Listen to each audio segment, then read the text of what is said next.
Well, hi there. This is a Chuckwalla. And this one is Pompey, who lives here at Clint's Reptile Room in Springville, Utah. Since he has been here, he has quickly become a favorite of those that visit and all those that work here. He is an absolute sweetheart. We just adore him. But apparently, unbeknownst to us, somewhere within this seemingly innocuous vegetarian lizard is the heart of a stone-cold killer that should not be chucked with. Because you know what they say can happen when you chuck around. You find out. And it turns out that that is exactly what we're here to do. We need to chuck around and find out if the Chuckwalla is really the unrepentant killer that it is reported to be in popular literature, or if it is one of the sweetest, most delightful and personable of all lizards, a vegetarian gem of a creature that has widely been overlooked by the reptile hobby that makes an absolutely outstanding pet. To do this, we better give the Chuckwalla a score based on our 5 categories, which are handleability, care, hardiness, availability, and upfront costs. But you know what? I don't think I'm dressed appropriately to talk about an animal with such a bad boy reputation, such a dangerous, threatening creature. No. This all changes today. No more of this. Nope.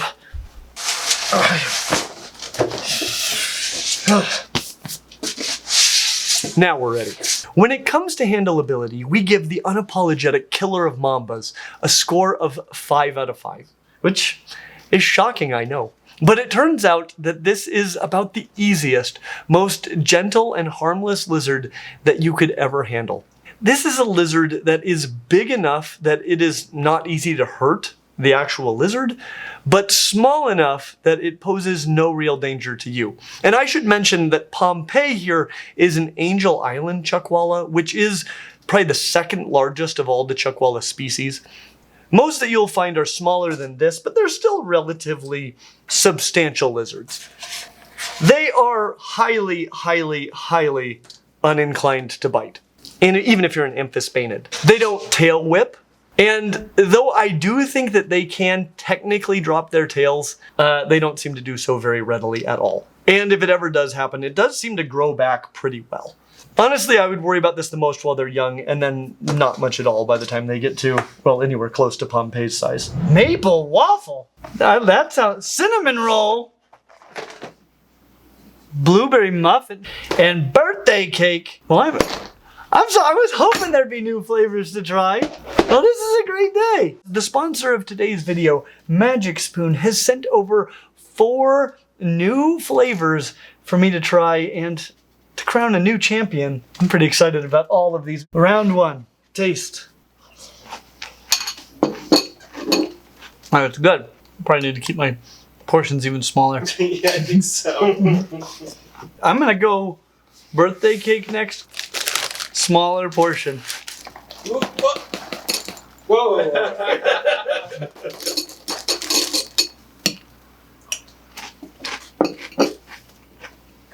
Yeah, I like that. This really does taste like a birthday cake. That's a pretty accurate description. Imagine a world where you eat birthday cake for breakfast. What's a good world? Okay, control. Yeah.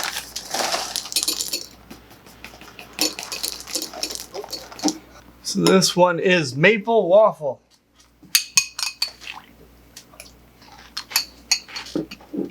That's good.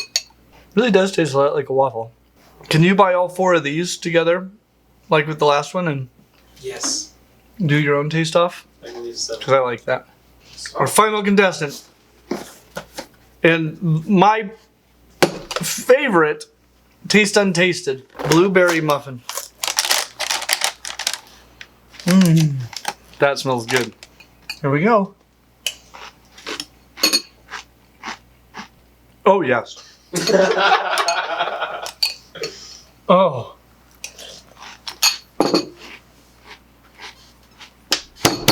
Magic Spoon Fruity is my favorite fruity cereal, period, I think. But fruity cereal is not my favorite cereal. Blueberry muffin cereal that is no longer available, probably my favorite cereal. And this, I'm trying to decide if this is I would crown this as even better than that.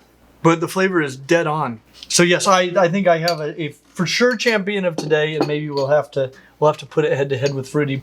Well, I gotta tell you, not only are all of these delicious, especially the blueberry muffin, but they are high in protein, keto friendly, gluten free, grain free, soy free, wheat free, but actually not entirely free. So if you want to get some yourself, we can at least save you a little bit of money if you use our link, magicspoon.com/Clint. This cereal is really shockingly great.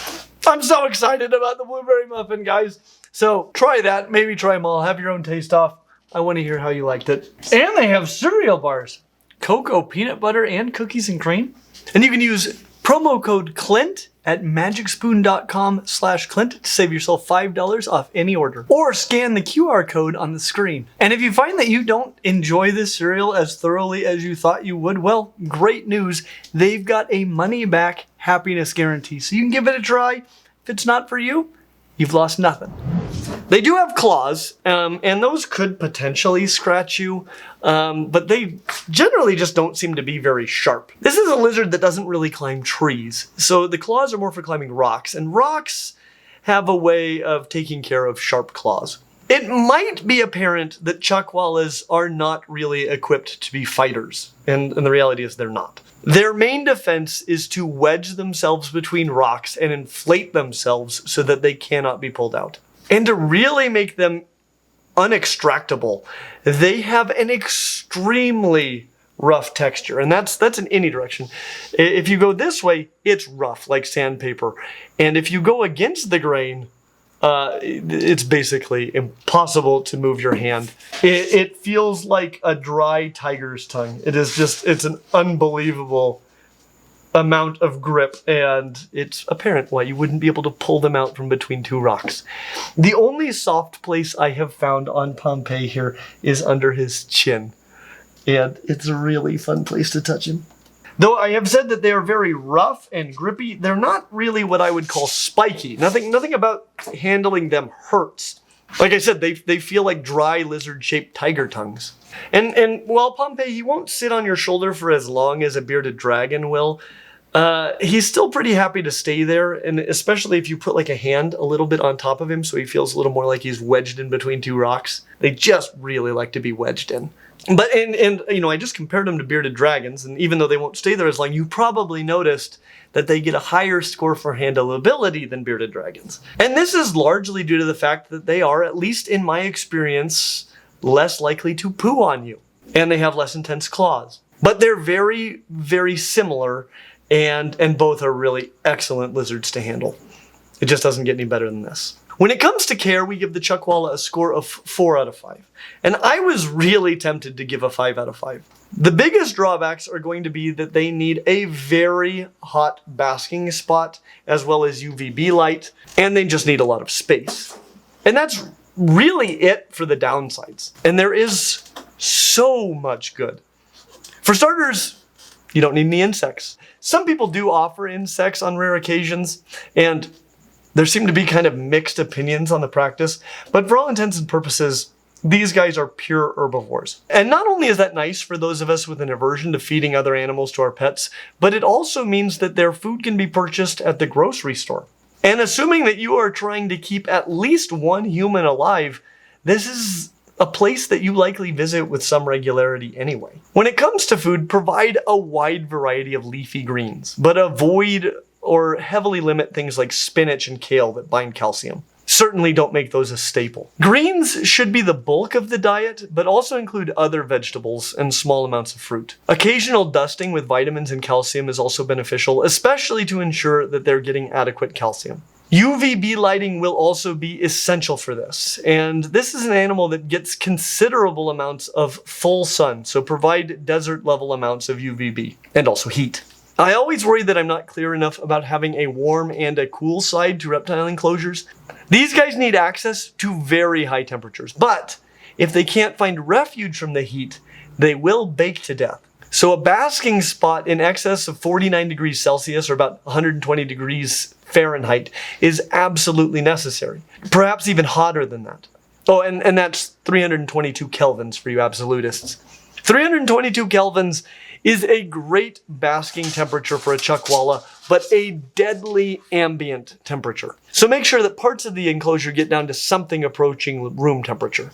Now I can tell you that having one part of an enclosure at 130 degrees Fahrenheit and then another part at 75 to 80 is not very easy to achieve in a small enclosure.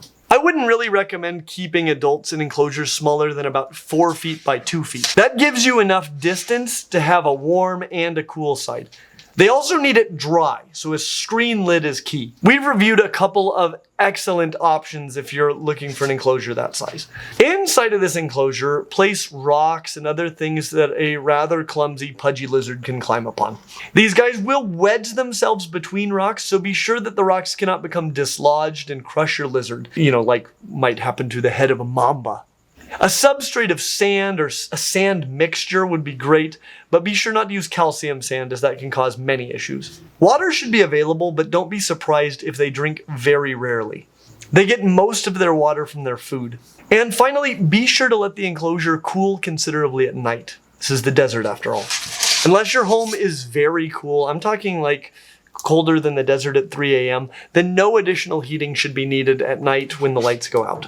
Now, if you, like a chuckwalla, are a person who's not to be chucked around with, well, we have the perfect shirt available for you in our Teespring store, and you can check that out. We'll have a link right down in the description, but I think it's pretty rad myself, and it really helps support the channel. So if you want to support this channel, you can check out the host of awesome shirts that we have available and other merchandise. And I think, though, if you're in this video, this is probably the shirt for you.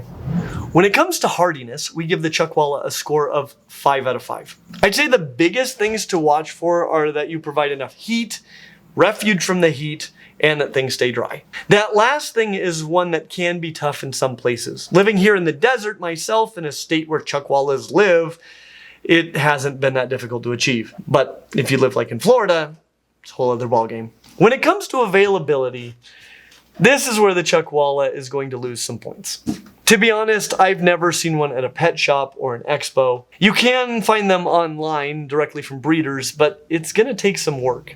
If you're in Europe, it should be considerably easier. Chuckwallas are incredible lizards that for various reasons have been overlooked in the United States. And given that, it's pretty darn hard, but not impossible here, and much easier in some other parts of the world, we give the chuckwalla a 2 out of 5 for availability.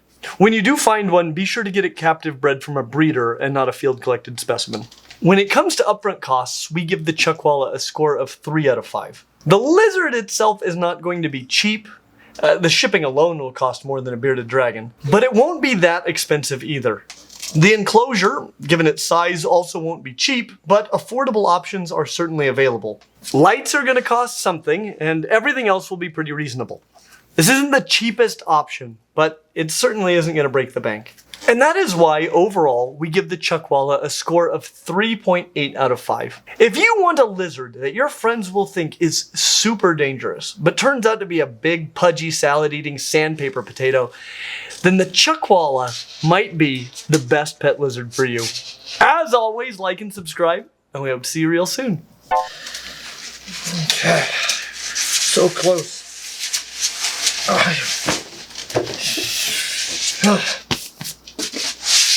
Now we're ready. So